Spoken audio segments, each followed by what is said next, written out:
नमस्कार, मैं हूं प्रवीण गौतम।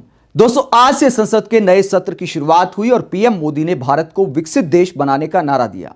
लेकिन क्या मोदी सरकार की नीतियां भारत को विकसित देश बनाने की तरफ ले जा रही हैं?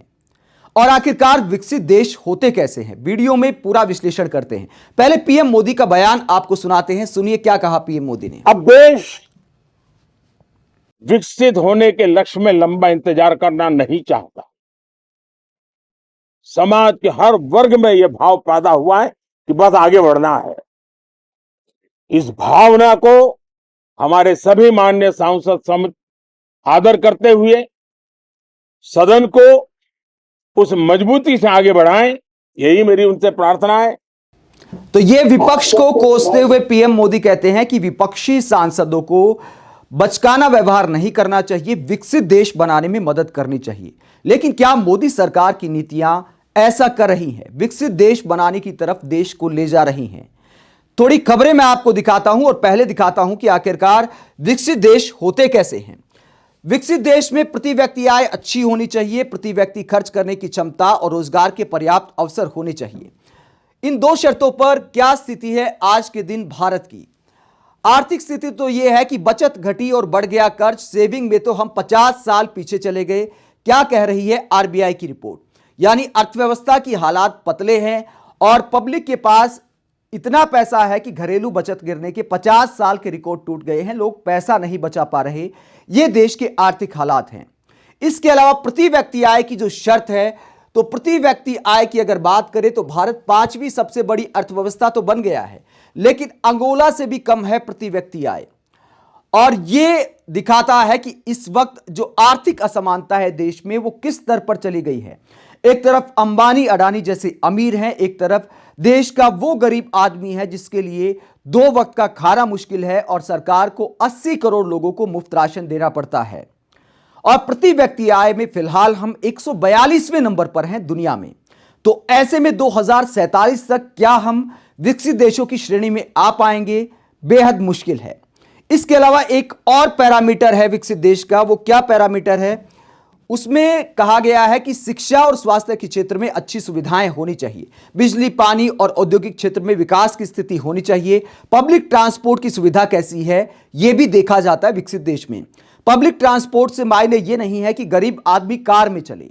पब्लिक ट्रांसपोर्ट ऐसा होना चाहिए कि अमीर आदमी भी पब्लिक ट्रांसपोर्ट का इस्तेमाल करे। लेकिन हमारे यहां त्योहारों के मौसम पर तो ऐसा हो जाता है कि चाहे बस की बात हो, ट्रेन की बात हो, हवाई जहाज की बात हो, सब कुछ फुल हो जाता है। सरकारी पब्लिक ट्रांसपोर्ट दम तोड़ जाता है।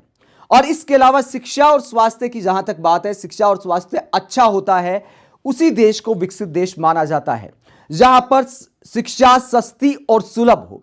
लेकिन हमारे यहां गरीब बच्चों की पढ़ाई मुश्किल होती जा रही है। और क्या स्थिति है शिक्षा के क्षेत्र में, आप ये रिपोर्ट देखिए। देश में 3 साल में कम हुए 62,000 सरकारी स्कूल। कैसे पढ़ेगा इंडिया, बढ़ेगा इंडिया?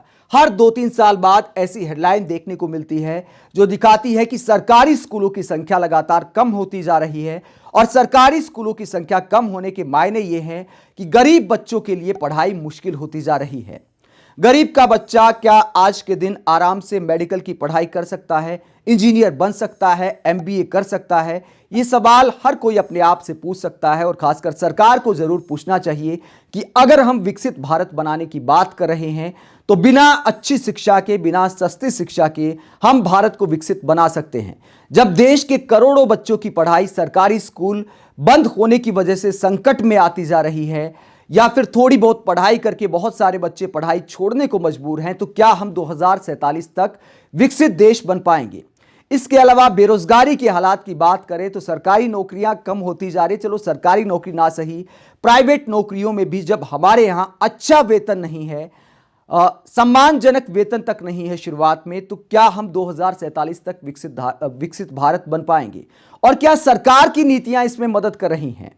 सिर्फ 5 किलो राशन देने से विकसित भारत नहीं बन पाएंगे। अगर सरकार वाकई विकसित भारत बनाने को गंभीर है तो सरकारी स्कूलों को उसी तरह का बनाना चाहिए जैसा दिल्ली में केजरीवाल ने थोड़ा बहुत करके दिखाया है। उसी तरह अगर पूरे देश में सरकारी स्कूलों का विकास किया जाएगा, बच्चों को अच्छी पढ़ाई का मौका मुहैया हो पाएगा, तभी भारत विकसित भारत बनने की सोच सकता है। आप पीएम मोदी के 2047 तक विकसित भारत बनाने के नारे को लेकर क्या सोचते हैं, जहां सारी जिम्मेदारी पब्लिक और विपक्षी दलों पर ही डाल दी गई है, भले सरकार की नीतियां हमें उस तरफ नहीं ले जा रही। कमेंट बॉक्स में अपनी राय जरूर दें। अगर आप हमारी पत्रकारिता को पसंद करते हैं तो थैंक्स के ऑप्शन का इस्तेमाल करें, वीडियो को लाइक करें, चैनल को सब्सक्राइब करें। नमस्कार।